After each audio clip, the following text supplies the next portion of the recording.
Start Innovation Week 2023. The good folks Tech NL brought this whole group together. Conversations are happening. We're on day 2 now, and I tell you, there's been a lot of excitement in the room. There's been a lot of interesting topics discussed, everything from AI to workforce development. Yeah. Why don't you tell us who you are and what you do? Sure. My name is Tauna Staniland. I'm the managing partner of the St. John's office of Stewart McKelvey. And another part of my job is as a corporate commercial lawyer. So I do a lot of work in tech sector as well as mining sector, transactional work. Okay, so now you've got a legal lens on everything for sure. Yeah. Tell me what you're seeing happening in the tech sector right now from your point of view. I think the tech sector is really maturing in Newfoundland. I think it's been an evolution over a number of years.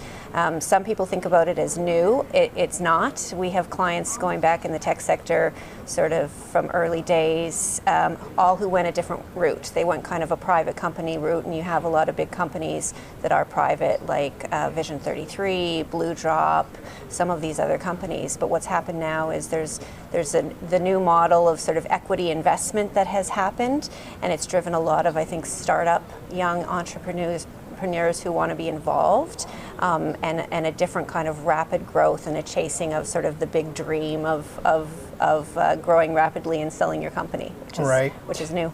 Now, so that would come with some challenges, of course, and it would come with some legal issues that you'd want to be in the conversation early with them. Yep. What would you tell people that are kind of in this field now, just starting off, maybe kind of ramping their company up?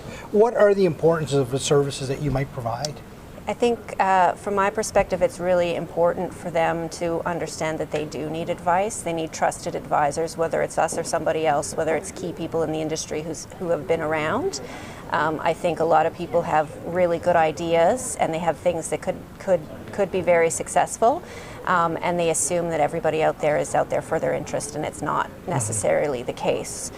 So I think it's always good to have somebody to talk through things with and make sure that you're making good decisions. So we see people, for example, who will sign term sheets for an offering and never get advice on that. Right. And you shouldn't assume the other person has your interest at heart, and you should make sure you actually get that advice going in.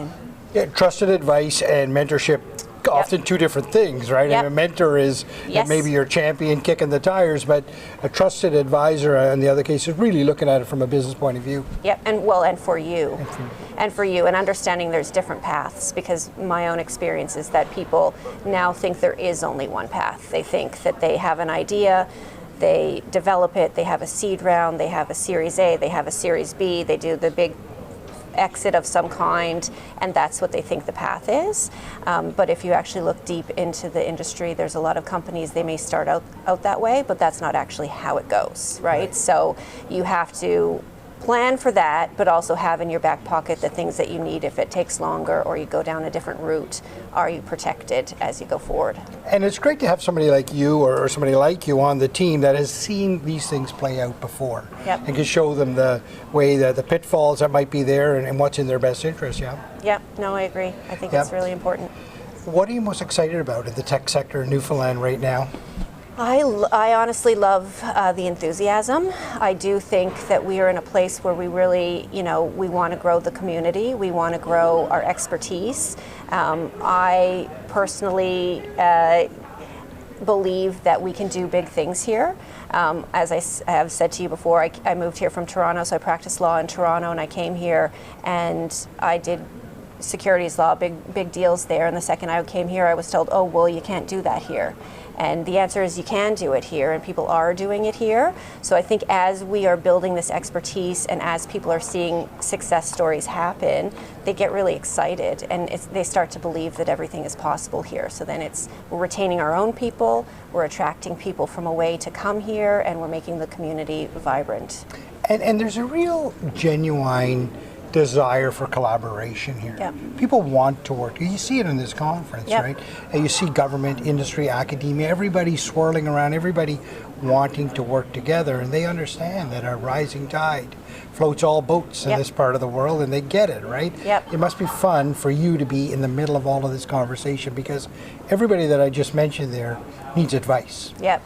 Oh, it's fun from a work perspective. I love challenge, and I love the strategic advice piece of it, but it's also fun from a community perspective. And I think one of the things I love about TechNL and what Florian in particular has done is he's starting to broaden that reach. So for example, we always think about tech as it's about software, for example, or it's about a particular solution.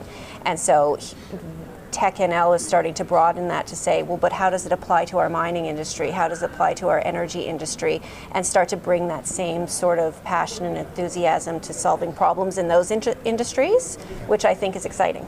Tech touches everything. Yeah, There's no doubt about it. It does. It's been an absolute pleasure to have you on the show today, and thanks very much for your conversation and your perspective on things. Thank you very much.